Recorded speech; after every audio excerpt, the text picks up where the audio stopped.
Hey, everybody. Welcome to the Run, Try, Bike, Fiery Embers show.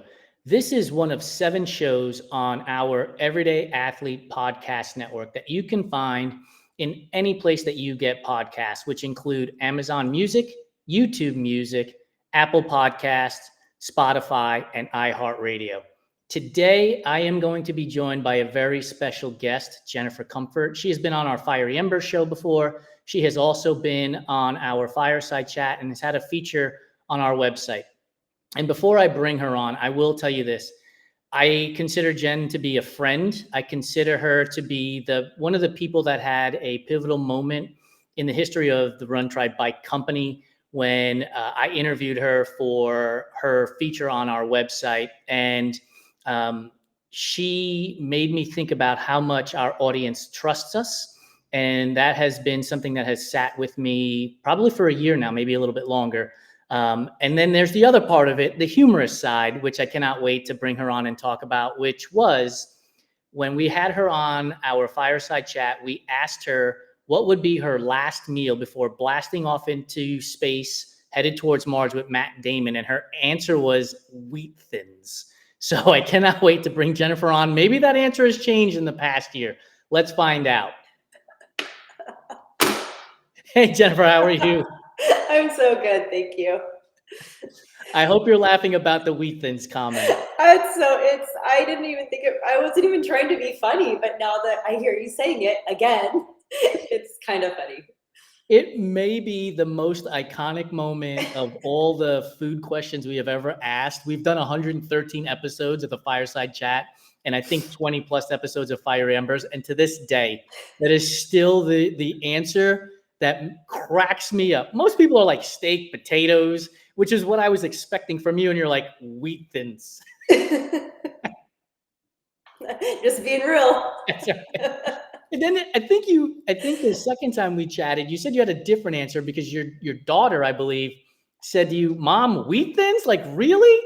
And then your second answer, I wish I could remember it, was I got to be honest with you, not much better. Do you remember what it was? I think it was animal crackers, wasn't it? Yes. And not even the frosted ones. I just want the plain Costco animal crackers. I stand by it. Hey, if that's what you love, that's what you love, and you should eat it whenever you want. Love the carbs. So, hey, the reason why you're on this show today is because you sent me a message on Instagram, and I want to let people know the impact that this question had on me because I have not stopped thinking about it for, I think it's going on 3 weeks now. Mm-hmm. And the question you asked me was, how do I keep space open for everybody else? And so for people who don't understand, what she was asking me was, we interview a lot of people, we talk to a lot of people, we hear a lot of stories, we empathize, we sympathize, we share our stories with them, but that doesn't leave a lot of space for ourselves, is what she was getting at. And I want to turn the tables on you and ask you that same question because you are a coach, which means you have athletes who are going through life. You are a mother, which means you have children that are going through life. You are a human being, which means you are going through life. So how do you, as a coach, manage to keep space open for your athletes, as a mom, for your kids, and for anything else that you have going on in life? It's such a good question still, even for myself. And I think I asked you out of honest curiosity. And to be honest, I was struggling with it when I asked you myself. I got to a point where I was holding space for everybody else and honestly not for myself. And I think it's a balance, and it's not always going to be balanced. I don't expect it to always be balanced, but I got to a point where it wasn't. And it's taken the past few weeks to kind of recalibrate that a little bit. Personally, meditation works for me. And I do it in the morning and in the night, and sometimes multiple times throughout the day if I have to or need to. But I'd even gone away from that, and it's very simple meditation. Sometimes just some breath work or 10 breaths. And I also use the app 10% Happier, not sponsored. I love that app. Dan Harris is wonderful. meditation for fidgety skeptics. And so also holding space for others. I think just carving out, in addition to meditation, just kind of some quiet time. Reading really helps me. So I guess just finding some presence, and then my workouts too. I love to train. I like to exercise. And sometimes that works better in life than other times. And I've just kind of recommitted to that right now. 100%.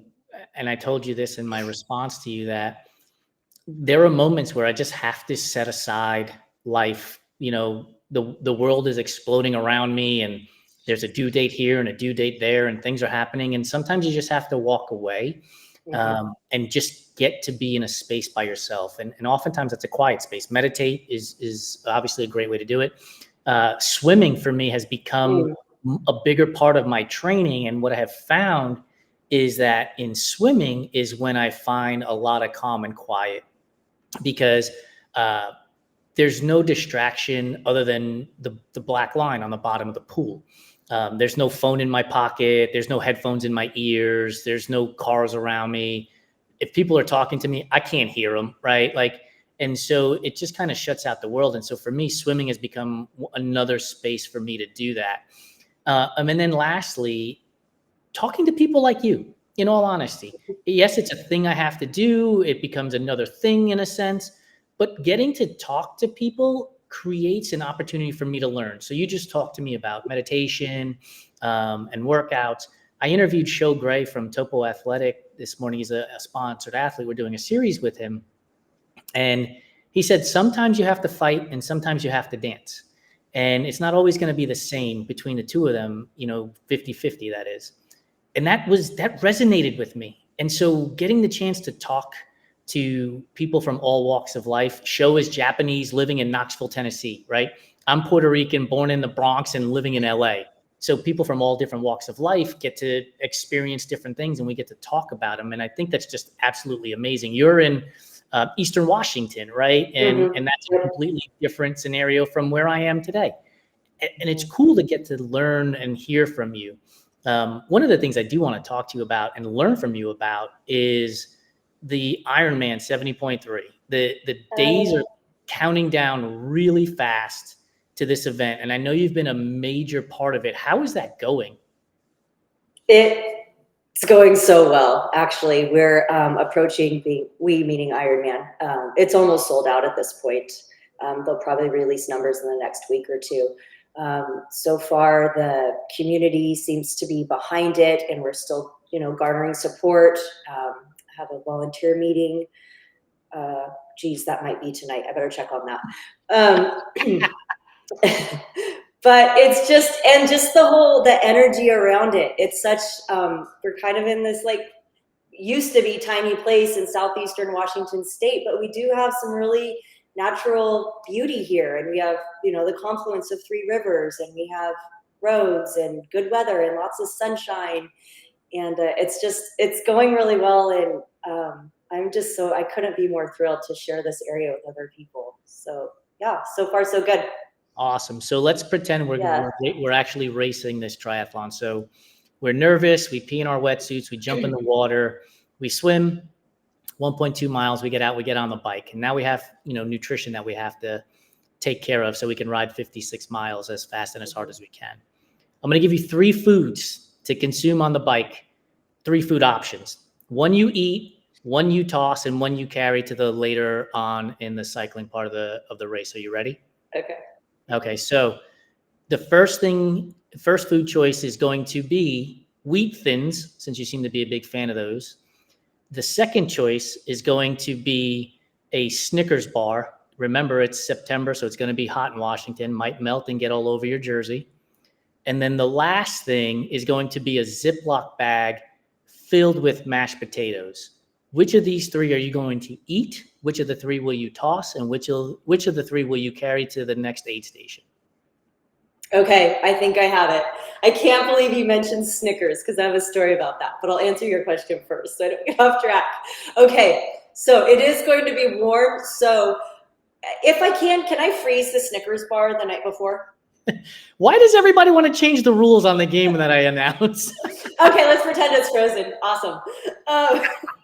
So because I really want to eat that Snickers, I want it, but it might get melted. So I'm gonna go with Snickers first, and if I'm not allowed to freeze it, then I'll eat it the first mile on the bike if I have to. And then I'm going to save the wheat thins for a little bit later because that's going to be my treat. And the mashed potatoes are out the door. No. And I like mashed potatoes. They're fine. But wheat thins and Snickers, absolutely. There are 0 people thinking to themselves, yes, wheat thins as a treat while riding a bike.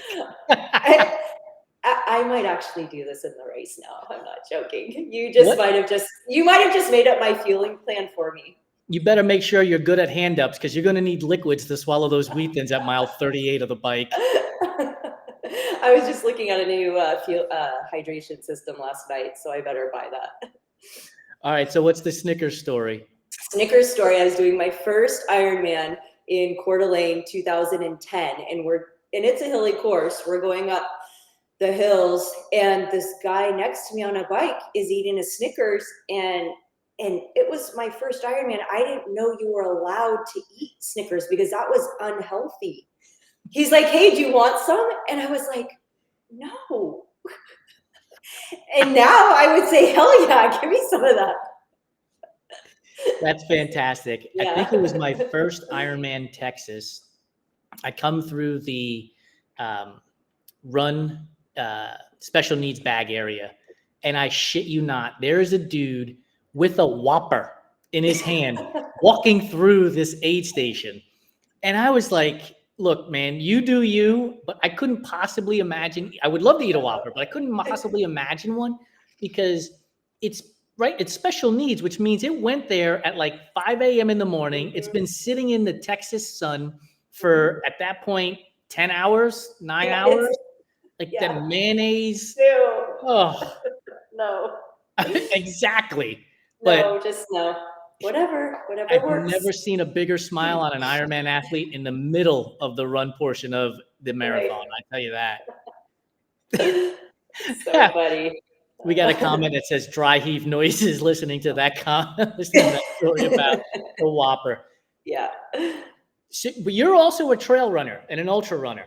So what is the strangest thing you've seen consumed on a trail or ultra course? Or what is the strangest thing what people might consider the strangest thing? Let me rephrase. Every aid station at a race a few months ago. Why? Some people probably don't know. I raced an ultra over in Italy, and those aid stations they were so good. They were so, for my perspective from the United States, random. Everything from, there was red wine, there was white wine, there was prosciutto, all kinds of meats and cheeses. I actually had some Parmesan cheese, like just a big chunk of it, and it tasted so good. So Parm cheese, and then I took another cube, and then I was like, okay, I gotta go. We are doing it wrong in this country for sure. Those eight, and then also the fresh fruit. That's not weird, but I have never had an orange slice so juicy. It was so good. And then the water, you have bubbly water or regular water. The very first aid station, I was just trying to get in and out. I handed my flask, and I wasn't paying attention, and language barriers, and I already had my electrolytes in my bottle, so they just started pouring water in. It was the bubble water. And so then I'm like, oh my gosh, there goes all my electrolytes. I really needed those. It's a party now. Yeah, so then I learned to request just plain water from then on. But I do love sparkling water, just not mixed with my electrolytes during a race. We clearly need to find a sponsor to send us to Italy, because this story, on top of, I remember listening to the Coop cast years ago, and he talked about racing the Tour de Gens and how he had gotten into a village in Italy, and there was a local pizza shop there, and he had pizza in the middle of this race. And like, that's the only thing I keep thinking about. And now you're telling me about fresh fruit and sparkling water and cheese. Like, I need to go do a race in Italy, clearly. Like, who You cares really what time I finish in? I'll be DFL as long as I can eat all the food along the way. Yeah, I almost was DFL. I got it done. But yes, I highly recommend it. Was the terrain, was it a difficult course, like a lot of climbing, technical? What was the course like? All of the above. I can 8,500 feet of climbing and technical and wet. And I can't, difficult would be putting it lightly for my abilities on a technical trail. I did another ultra 3 weeks later here in the States, and the same distance I did 4 hours faster here in the States on a flat trail than I did over there. Wow. Yeah, so that just is just it's either, but to be honest, the downs for me were way more difficult than the ups. The downs were I was sidestepping and just trying not to break an ankle for hours on end. It was awesome though. I loved it. But what possessed you to press register on an event in Italy?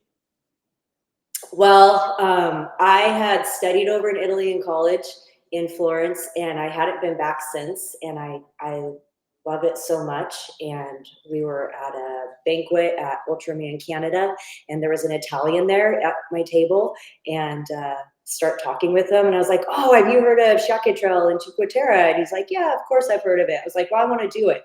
And another lady at the table was like, "Oh, I studied in Italy too. I want to do it too." I was like, "Okay, we're gonna," and it's a lottery, so we're like, we're gonna throw our names in the hat.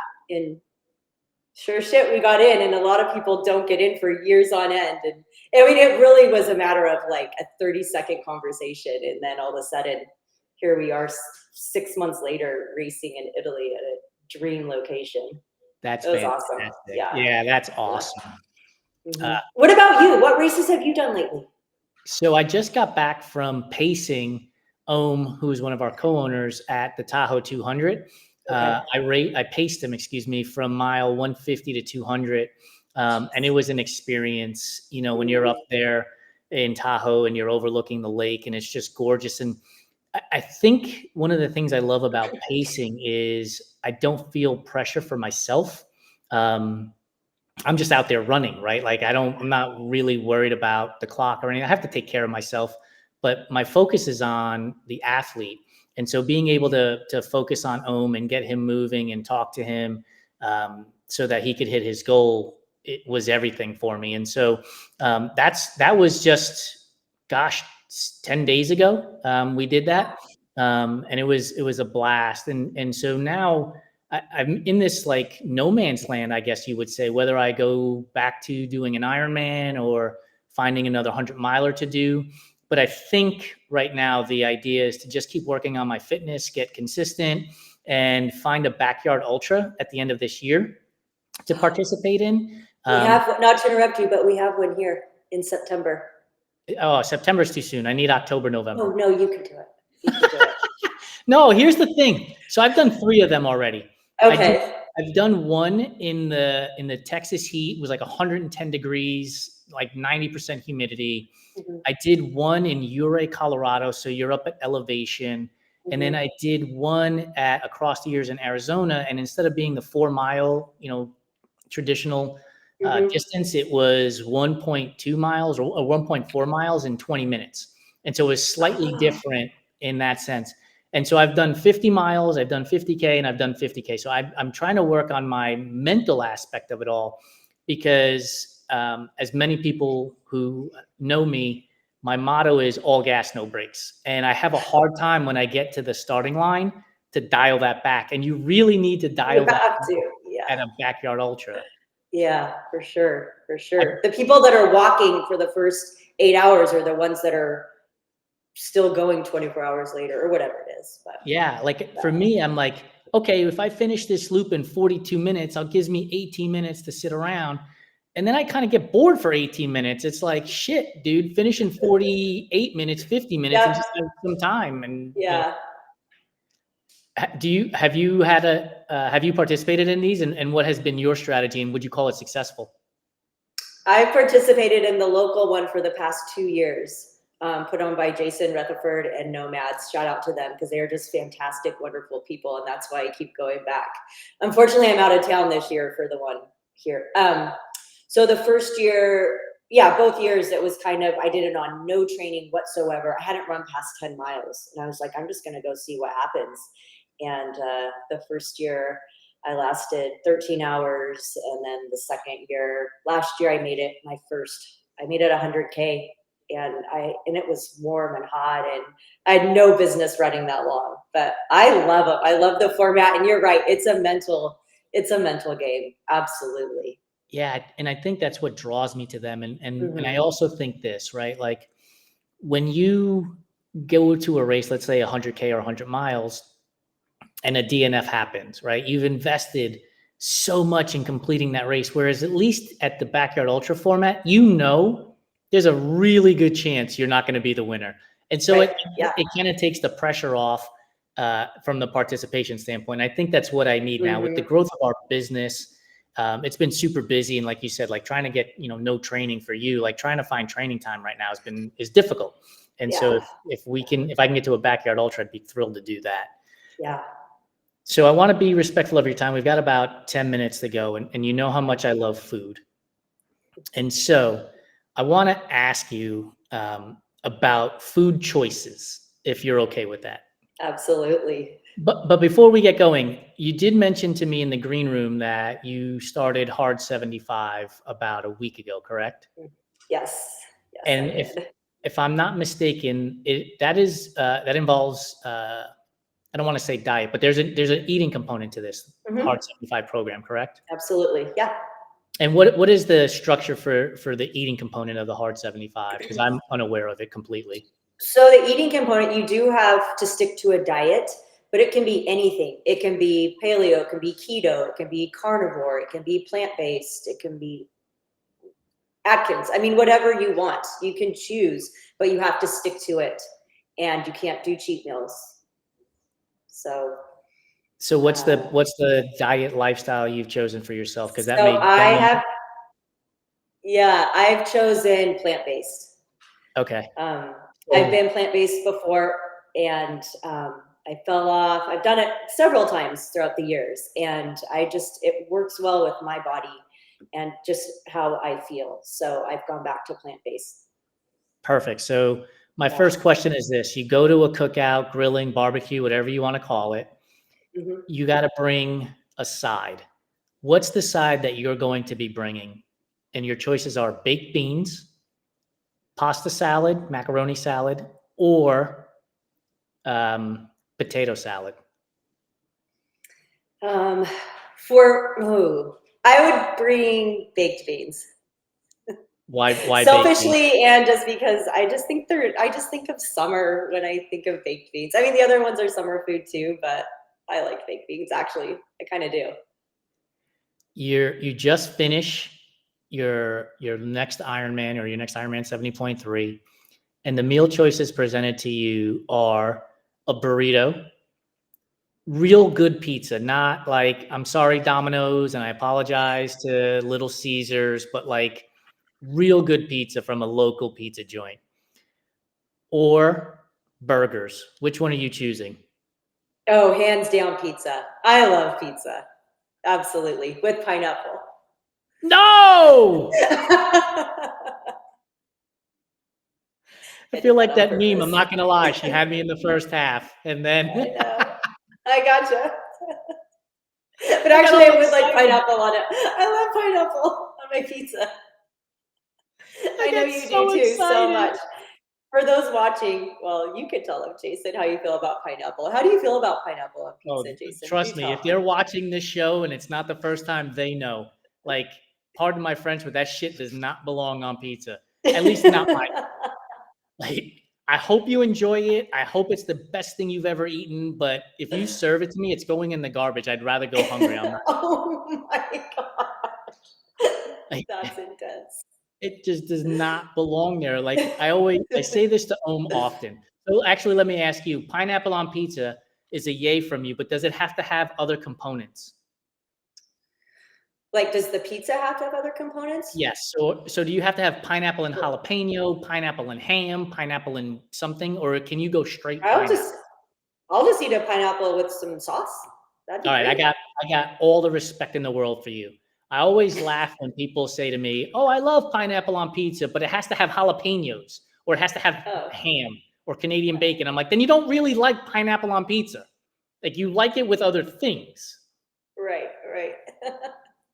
But by the way, I do love pineapple. When we finished Tahoe 200, they brought me some pizza and a cup of pineapple on the side to facilitate the joke because they knew I wasn't going to put it actually That's on the pizza. so funny. But you'll eat it separately. I love pineapple. I Oh, I absolutely don't love. think I realized that. Okay. Oh, Yeah. yeah. Like, I Mhm. mean, give me all the Dole pineapple rings, give me all the chunks. We Mhm. actually have a bucket of pineapple in our refrigerator right now. Like, I love pineapple, but not Not on on, pizza. but definitely not on pizza. Like, you were Okay. just in Italy. Did you Mhm. walk into the pizza shops in Italy and be like, "Hey, can I get some pineapple on my pizza?" No, I would not do that. I would not. If this was a court of law, I'd say, "Your Honor, I rest my case."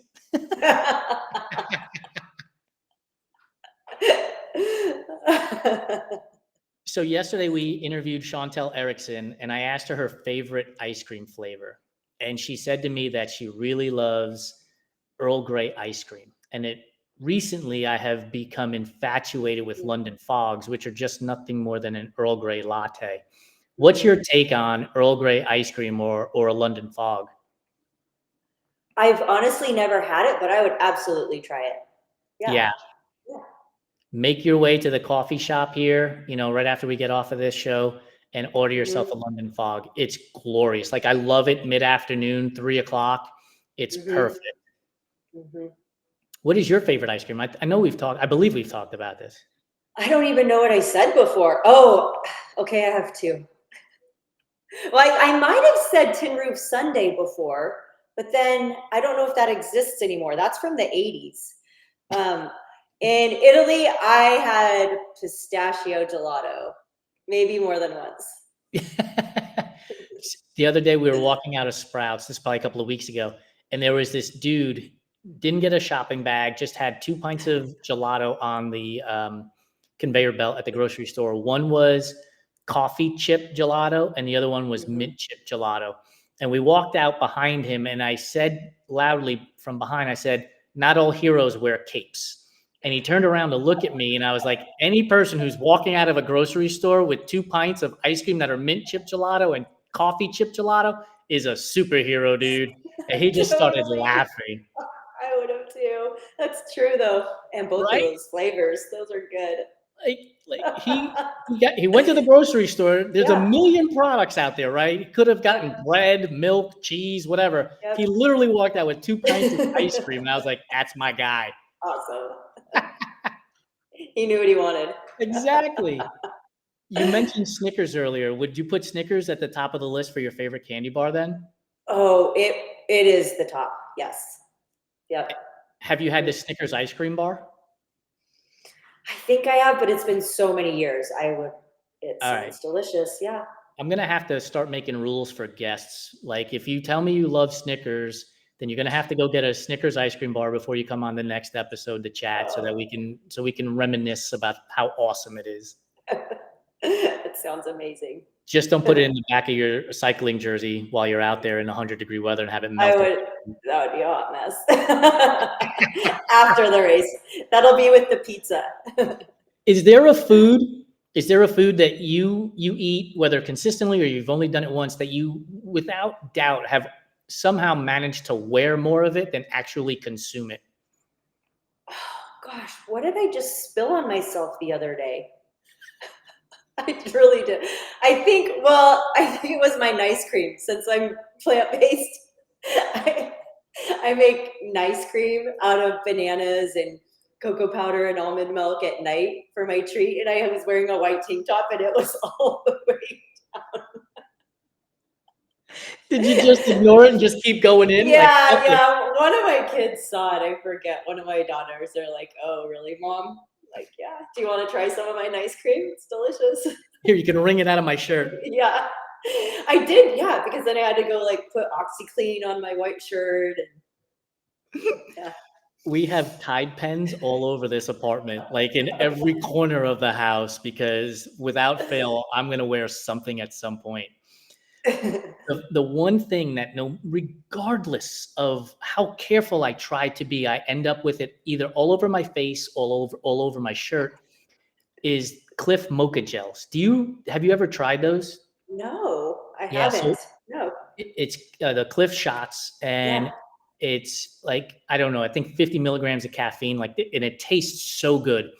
But for some reason, that's the one package I can't handle. And so when I'm trying to rip it open, it just sprays everywhere. And it's just like the 4-year-old kid who's just housing the ice cream, right? Doesn't even look like he used a spoon. Shit's everywhere. It's sticky. It's so funny. I want to get one of these now. I want to try this gel. If you can get it in, it's fantastic. It's a great energy boost. But Yeah. chances are you're going to be like wiping it off your face and then licking your hands, which is kind of gross if you think about it, right? Because you've just been Yeah. running for 3 or 4 hours and you got shit Yeah. all over you. It probably looks like an ice cream Snickers bar on your face. Awesome. Jennifer, thank you so much. For those of you that joined us late, this will be on the Everyday Athlete Podcast Network on wherever you get your podcasts on Wednesday of next week, which I believe is July 3rd. Unfortunately, today's not June 24th because I could just add 7 and get the math right, but now I have to guess that it's July 3rd. So Wednesday, July 3rd. Jennifer, thank you so much for joining me. I have a blast every time we talk. You make me think, you inspire me, you motivate me, and I know you do that for our audience. Thank you so much. Well, thanks so much for having me. It's always fun. Bye-bye. Bye.